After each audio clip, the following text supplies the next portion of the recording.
Okay, welcome back to United Pubcast, the podcast of the Man United Supporters Club here in Sydney, with maybe a bit more of a friendly time, Larry, for our UK listeners. Obviously not a friendly time for our Australian listeners. A little bit different today, doing 11:45, almost midnight.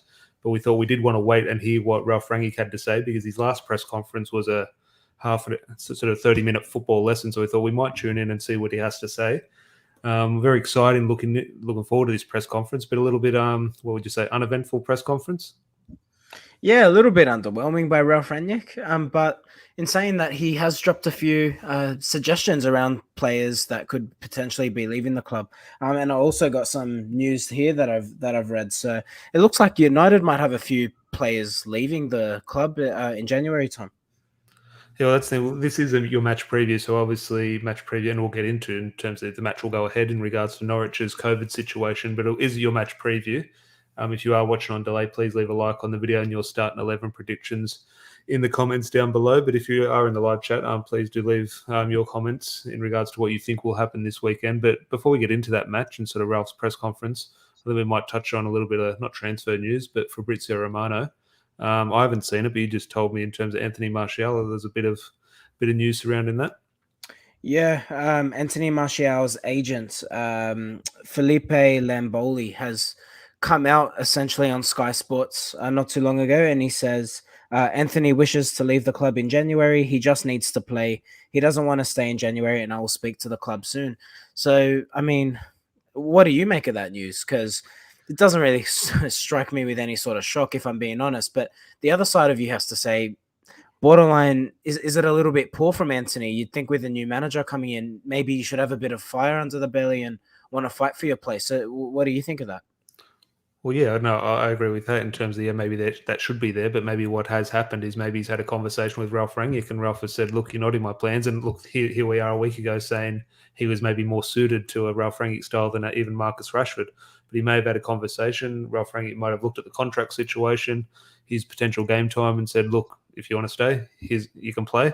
But if he is looking for game time, and Ralf Rangnick has said, look, I can't guarantee you that at the moment, maybe it is a best for both parties. I think, I know you're obviously a huge fan of Anthony Martial, but it does look like the writing is on the wall. Like, whenever we think he's on the verge of taking the next step in his career and sort of progressing into becoming not even a world-class player, but just a first-team regular, making that first step of actually playing for the team regularly, it always looks like he's never quite going to make that. There's something missing, whether that be ability, whether that be commitment, whether that be contract situation. There's always something missing, preventing him from taking that first step. So, interesting news from Romano. But would you, if you're a betting man, would you be putting betting money on Martial leaving in January? I think so, yeah. I think so. You look at, if there's one place that United are extremely bloated, it is in the attacking options. I think it'll be a loan deal. Obviously, we've got Edison Cavani there until the end of the season. You would have to imagine, Tom, that that the Uruguayan will leave the club at the end of the season. So it'll be interesting to see where Martial goes is another question, and how he performs will obviously dictate his long-term United future. Because if he goes somewhere, say in Newcastle, again, just throwing a name out there, let's say he goes to Newcastle on loan and manages to pull out 10 goals and save them from the drop. What does that do for his stock? Maybe that's United's way to say, actually, we'll sell him, and maybe you'll find we go into the market for a winger. So look, I think the options are endless, but unfortunately, and look, we said this after the League Cup game against West Ham. We said that that's essentially Martial's paper signed, and I don't think anything's changed. I think, unfortunately, we're seeing the beginning of the end for the Frenchman. Yeah, unfortunately, that might be pretty close to the mark. Ian here, good mate of ours over from Perth, evening mate. Much more maybe a friendly time for you. Obviously, a little bit later for us, but probably prime time for you. If you are new and watching, let us know where you are watching from, because usually we're a few hours earlier for the Australian market. But if you are listening overseas, please let us know where you're from. But on that, we'll get into the Ralf Rangnick press conference and the Norwich preview. But we're talking about transfers and Fabrizio Romano, and he has dropped a few bombshells. You mentioned Edison Cavani. I didn't read the tweet, but it was around Edison Cavani in Barcelona. So obviously there is something there. I didn't read the tweet type thing, but he has talked about, I don't think it was him, but there was a link with Jesse Lingard, and how reliable this is, I'm not quite sure, but it was talking about Jesse Lingard to Newcastle. And Do not quote me on this figure. I have no idea. However, here's a free transfer, so they don't have to pay that transfer fee. Well, in January, they might have to pay a little bit, but it was £200,000 a week at Newcastle. And I'm just thinking, oh my God, like if they did that for Jesse Lingard, like whether well, obviously he does improve them, whether that's the signing to get them out of this relegation battle or not, I'm not quite sure. But just your thoughts on, well, we're talking about Martial there to Newcastle board about Jesse Lingard, and more importantly, that kind of money to force him, not to force him to go to Newcastle, but how appealing that would be for him. Yeah, look, I I think it would almost be hilarious. And from a Newcastle perspective, if they sign Jesse Lingard on £200,000 a week, they're setting themselves up for failure right away. You have to think of what that does to a dressing room. I think, look, those Newcastle players are well aware that they're struggling, but I don't think, with all due respect to Jesse Lingard, he's a very good player. Is he a £200,000 a week sort of player? I don't think that will do well in terms of team harmony, and you need the players to be united if you want to look, pun not intended there, if they want to stay in the Premier League. So in saying that, I hope they do it. I hope Jesse gets a fat pay packet, and I hope he's earning 200k a week in the Championship. Yeah, well, yeah, Newcastle's another discussion. I do hope they lose this week and take another step towards relegation. It is what I am truly passionate about this season. Forget United and trophies and top four. I want to see Newcastle go down.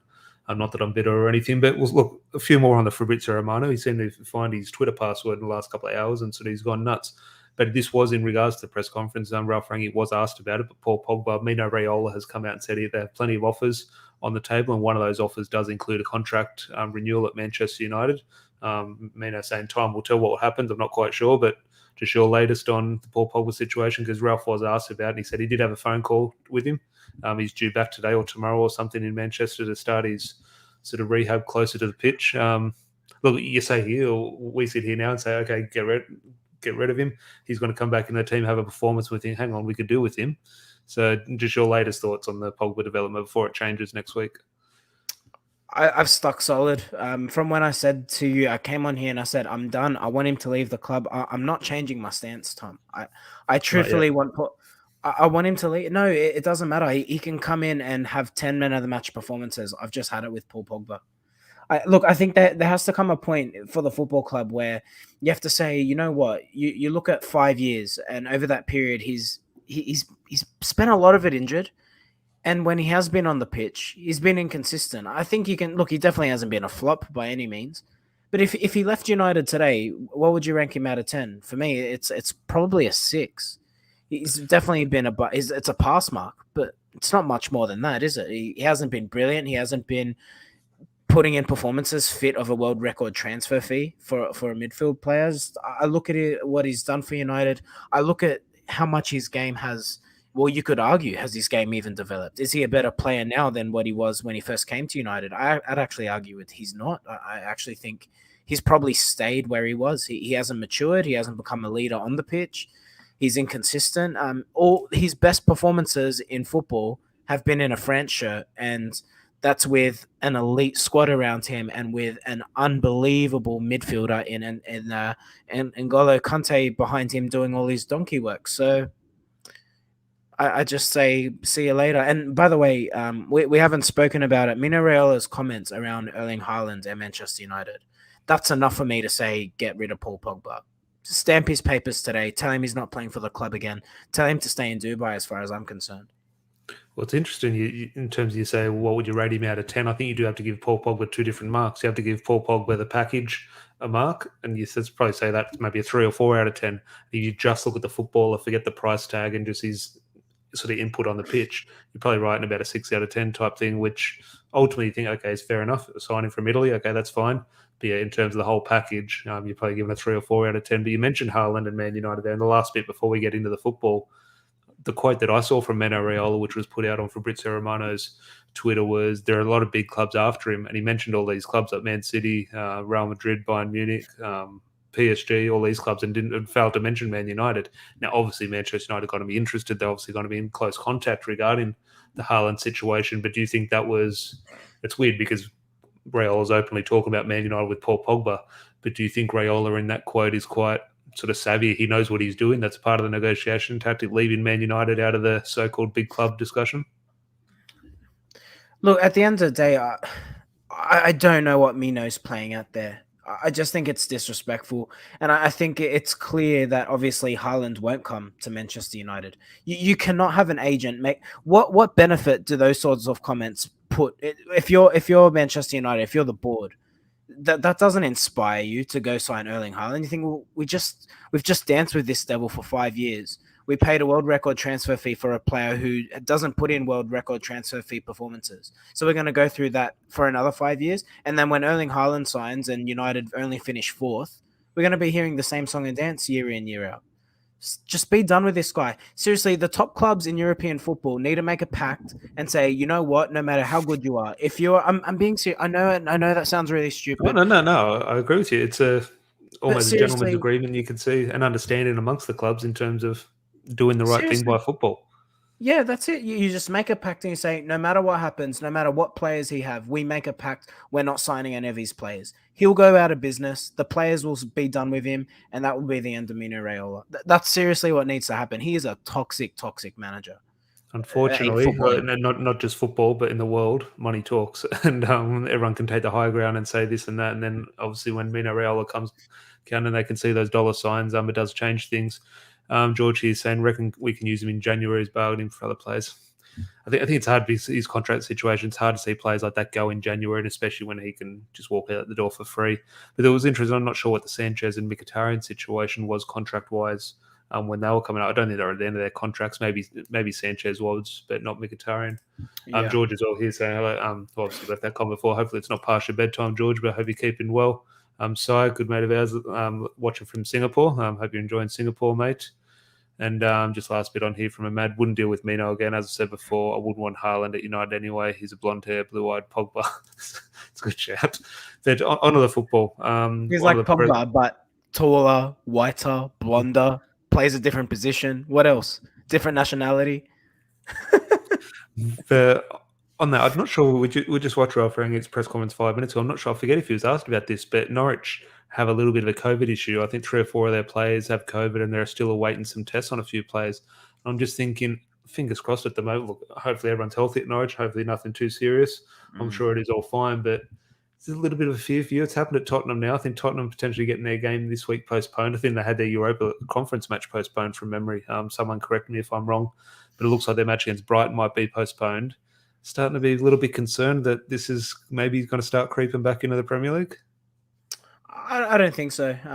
Like Tom, you just said, money talks. At the end of the day, the Premier League have a contract with Sky Sports, and it's a commitment to put on football games every week. And they'll continue to do that. And I think the Premier League will do the same. What has been interesting, and look, it's definitely a video for another day.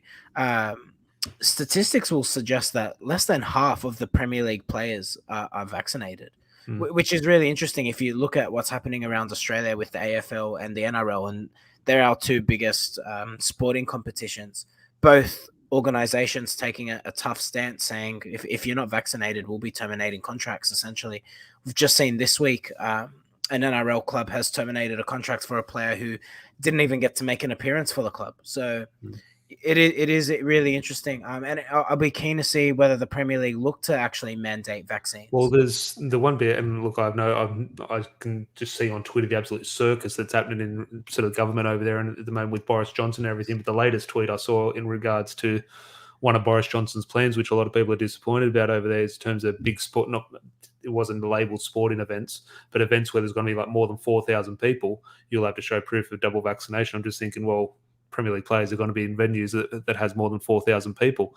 Now, is that going to be sort of mandated by the Premier League and the government to say, okay, these players won't be able to play in stadiums like this? So it'll be interesting, but it is a debate and a bigger debate for another day. Ashby, a good mate of mine. Hope you're well, mate. Evening, lads. I wouldn't miss Pogba if he left. Yes, he's shown glimpses, but not as consistent as what he should be. I do agree. Larry Raiola can jog on. Raiola hasn't jogged in 10 years, mate. That's his issue. But we'll move on to the football, and we do have a football match to discuss. Hopefully it goes ahead. Just a little bit over 24 hours.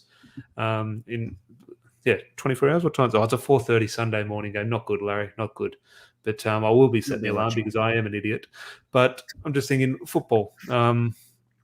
Football fullbacks. It's a little bit late here. We have two new fullbacks, in my opinion. Now, our strongest fullbacks last season, Luke Shaw and Aaron Wan-Bissaka. Now, in my opinion, and look, Wan-Bissaka, you can talk fitness-wise, he's currently injured at the moment. However, I think Alex Telles and Diogo Dalot now are first-choice fullbacks, and I would say, in my opinion, rightly so.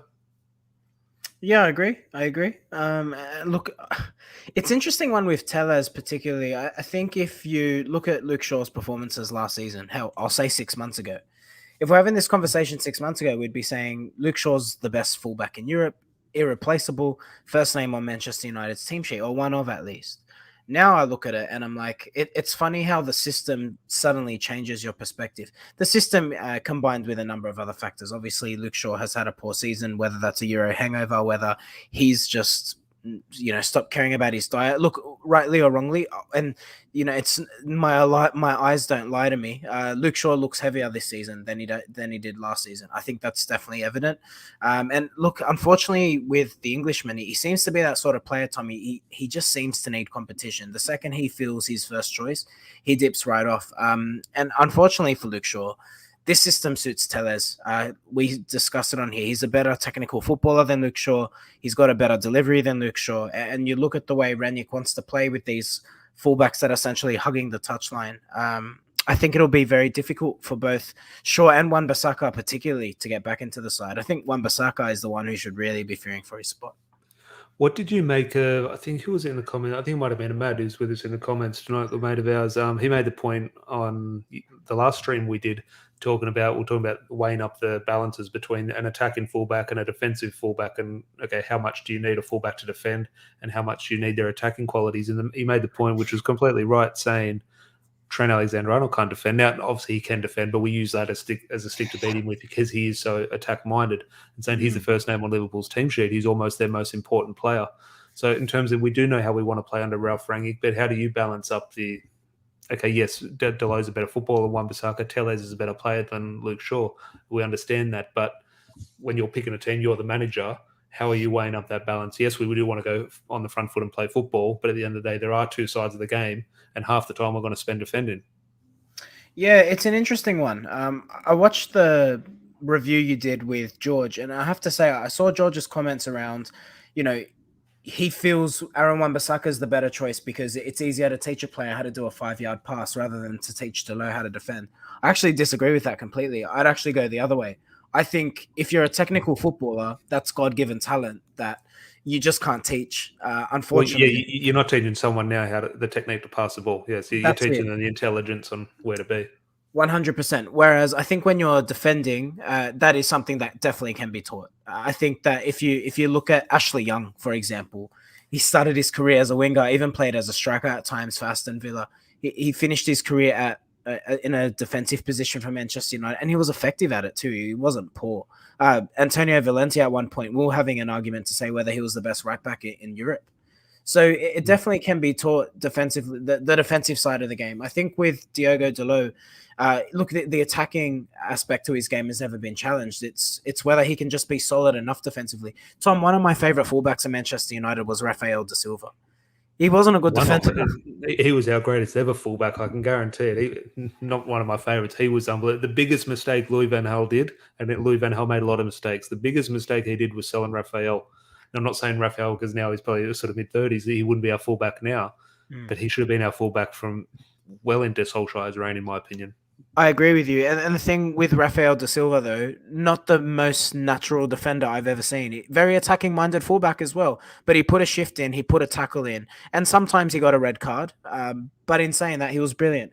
In the balance of a football match, he was good. He wasn't defensive-minded. He was offensively-minded first, and sometimes he got caught up defensively. I think Diogo Dalot's in the similar mold to that. Yeah, no, definitely. And we're going to get into starting 11 predictions, but just before we wrap up the podcast, with just some comments here. One, I think you would like, Larry, from Ahmad saying, Mino, Doc, obesity runs in the family. Doc, no, Mino, no one runs in your family. That's a good one. Prem here, midnight stream, get to sleep, fellas. Probably past your bedtime, Prem, but he's got another comment here, so he's staying awake. Shaw's technical ability is elite. Prem, I think it is partial bedtime. I wouldn't be saying Luke Shaw is elite on the ball, but his ball progression is crazy good. Is he talking about Shaw or Tellez here? When he's fit, I think he's clearly better than Tellez. Do not think he should be grouped with Aaron Wan-Bissaka. Yeah, I think he's obviously far better football than Aaron Wan-Bissaka, but Tellez is better on the ball than Luke Shaw. Now Luke Shaw does have attributes to get forward, and it does look dangerous in those areas. And definitely not writing off either player, Wan-Bissaka or Luke Shaw. At the end of the day, they're both professional footballers. They've both done very well at Man United. It's not saying, okay, Tellez is first choice, now let's sell Luke Shaw or let's sell Wan-Bissaka. It's definitely not the case. It's like we saw at the last year with Luke Shaw when the arrival of Tellez, it spurred Luke Shaw on. So hopefully Luke Shaw now being dropped spurs Alex Tellez on to keep his place. Tell you what, if I was Aaron Wan-Bissaka, you heard of Cristiano Ronaldo when in his earlier years at United, he was doing extra work in the gym. He'd be out on the training pitch, getting extra practice with goal scoring, etc. And you look at what he became. If I was Aaron Wan-Bissaka, I'd be getting some sort of technical coaching, whether that's Kieran McKenna or he does something externally. I'm not sure what the answer is, but Wan-Bissaka, and look, he'll never be technically as good as Diogo Dalot or Luke Shaw, Alex Tellez. That's just the reality of it. But he needs to improve on the ball. He's basically fighting for his United career, I feel. If you just look at what Ralf Rangnick wants out of a full, and this isn't me saying Wan-Bissaka is not good enough for United. He clearly is. He's shown it. Countless times against Manchester City come to mind. But if he's going to fit into this system, he's going to need his game to go to another level. Otherwise, he might find himself surplus to requirements. Yeah, look, at the end of the day, Ralf Rangnick has a good problem. He's got 4 capable fullbacks, so you're not going to lose any sleep over if they're playing. If Wan-Bissaka's suddenly in or Luke Shaw's in, we're not going to lose any sleep. We're going to be confident in that game. So it is a good problem to have, but he needs to deal with the problem now, and the players need to find solutions to get into the first team. But speaking of first teams, we'll wrap up the podcast on starting 11 predictions. Larry, I'll bring yours up first. I just want to talk through it. Ours are very similar. There's, I think, maybe 1 or 2 changes, definitely 1 change. This team that played against Crystal Palace from memory, pretty much. Talk me through it. Yeah, it is. It's unchanged. Look, reason for it. The defense speaks for itself. I was hoping Varane would be fit. He won't be fit. So it will be Maguire and Lindelof. I thought Bailly was solid at the weekend, but I think these two are clearly the strongest defensive players we have available. Diogo Dalot and Tellez we've just discussed, so not really too much to say there. McFred, I can sit here and I can tell you their limitations all day long. They're our strongest partnership. There's no debate there, and I think Donny van de Beek's performance on the weekend does not cause any need for debate here. So it will be McTominay and it will be Fred. Bruno and Sancho, look, they occupied those positions against Crystal Palace. I thought both players played really well. I've gone for Ronaldo, Rashford up top. I personally would be going Greenwood. I just think with the game midweek, the fact that Rashford didn't play any game time, I'd be pretty shocked if he benches him. So I think it will be Ronaldo and budget Ronaldo up front. Budget Ronaldo. Well, what I'll do, there's only the 1 change for me, so I'll bring mine up and just keep it as the same discussion. But as you say, in terms of mine, is just almost your want as well. Just replace Greenwood for Rashford. Now, I agree. I think Rashford will be the choice. You can understand that from Ralf Rangnick, in my opinion. And maybe there is a chance of Greenwood. He did score. So there is a chance, but my money would be on Rashford. But I would like to see this. But it just brought my sort of memory to it when you were talking about McFred. I look at it there, and people use it as a way to sort of beat Ollie with last season in terms of playing with a back 6. We played with McTominay and Fred, they're defensive midfielders, so they're a back 6. We've got the goalkeeper, 2 defenders, 4 defenders, 2 defensive midfielders who don't move, and 4 attackers go and do their thing. However, I go back to Ralf Rangnick's press conference and him talking about McTominay and Fred almost being perfect for that role off the ball. And I just do look at those attacking talents, whether that be Greenwood or Rashford or whoever joining Ronaldo, whether that be Cavani. I do look at that front 4, and you could, because some people did put us in almost a 4-2-4 formation against Crystal Palace. I do look at those numbers there, and you do have to understand and accept the importance of McTominay and Fred. Because Bruno, Sancho, Ronaldo, Greenwood, they are going to work hard. They're going to be players who get through sort of good amounts of work. I understand that. But are they going to be players like Bruno and Sancho? They're going to be tracking back and helping Dalot and Tellez? Most often not. That's going to be McTominay and Fred covering the spaces they leave. So yes, people are going to be frustrated with McFred in there. However, when I look at that on paper, in terms of the positions Bruno and Sancho are going to be picking up, McFred is so important in there. Like, there it is. I'm trying to stop saying McFred, but it bloody rolls off the tongue. But the importance is they're vital in terms of that system, in my opinion. And Ralf Rangnick has alluded to that, saying they're perfect off the ball. They are. Can I say what I love about the German, Tom? He's not cagey, is he? He doesn't know how to hide. He doesn't leave it to the imagination. He's very honest. He highlights what a player's good at with it by indirectly saying what they're not good at. And there's almost a compliment to that, but it's a dangerous game. There's been some reports that have come out. Actually, Scott McTominay, he did come out and he said, it was just yesterday, he came out on Sky Sports and he said, Ralf tells us what he wants from us. He sets high standards. And if we don't do what he wants, he will definitely let the players know about it. He's not afraid to let the players know about it. What do you make of that? When you look at what Ralf Rangnick is doing, because he's clearly saying they're perfect off the ball.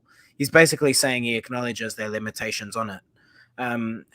How do you think that impacts the players? Do you think that that's a good thing that Ralf Rangnick's doing? Do you think he's playing a dangerous game, or do you think he might actually challenge them to maybe do a little bit of extra work outside of their set training time? Well, as Manchester United players, they have to rise to that challenge. They have to go and do that because ultimately Ralf Rangnick could be having two very different discussions. He could be having the discussion which Jose Mourinho and Solskjaer, we alluded to, say something in a press conference and something behind closed doors. I'm sure Ralf Rangnick is doing the same thing. Now, he does look like to be very honest in his press conference, but I'm sure on a one-to-one basis, he's not saying, okay, you're absolutely rubbish at football, like you're no good.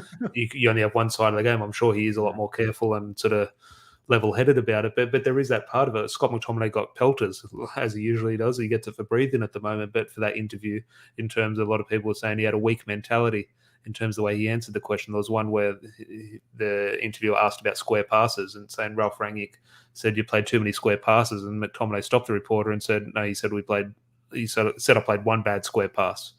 Now, that is where I think the discussion probably came from Scott McTominay hearing something in a press conference and having a one-on-one discussion with Ralf Rangnick, where Rangnick has said one thing in the press and one thing to McTominay, and McTominay has only remembered, obviously, the one-on-one discussion he had. And suddenly McTominay is sort of not willing to accept criticism, apparently. And I think McTominay is probably one of the most coachable players in the Man United squad. I think that's why he'll be a crucial player, maybe not long-term under Ralf Rangnick, but I think in this next 6 weeks, up to 6 months, I think he'll be almost first name on the team sheet because he will try. Whether he succeeds, he'll try and implement Ralf Rangnick's style. Whether it's good enough, time will tell. But it is interesting, but I think it's good. Every manager has a different style. I don't want to compare him to Alex Ferguson. God, no, like that'd be stupid to do so. However, you do see I don't know if standards is the word, but the expectations that he does have of his players to go and perform their role, almost not borderline with Sir Alex, but there are sort of similarities compared to Jose Mourinho, Van Gaal, and they obviously did have high standards as well, Solskjaer as well, but there's a different feel with this guy, in my opinion. Yeah, he does carry him. I've thought this. He does carry himself like Sir Alex. In many respects. I think with Ollie, it was more like a apprentice appreciating the master. He wanted to do everything that Dad did. And I mean that in a polite way, with no disrespect intended there. Whereas with Ralf Rangnick, he's his own man. He believes in what he believes in.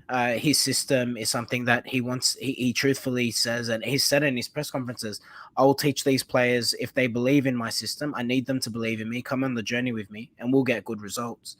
He believes in what he's doing, and that's the thing. He is his own man, and I think that can only be a good thing. The only difficult thing I could see with Ralf Rangnick is if he can get the respect of Cristiano Ronaldo, Bruno Fernandes. Because and David De Gea, and Rafael Varane, because if I'm being honest, they're the only winners in this team. If he has their respect, then no other player can basically hold a candle to him. None of them are Premier League winners. None of them are Champions League winners outside of that group that I've mentioned. So, as far as I'm concerned, he has the respect of the playing group, and the thing I really like about this appointment, Tom, the fact that we know he will be at United in some capacity.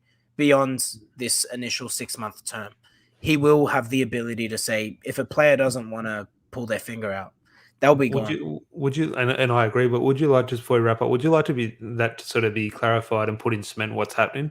Because in that half-hour press conference he did last week, they asked him about that future role, and he was, I don't know, I think they want me around next year. Like there's no real clarity on it. He was even saying I might be working for other clubs at the same time, doing the same job for another club. So I'm just thinking, is this something you're not really concerned about now? It is a hurdle to look at in June or July type thing, or do you want some clarity about what the future is now?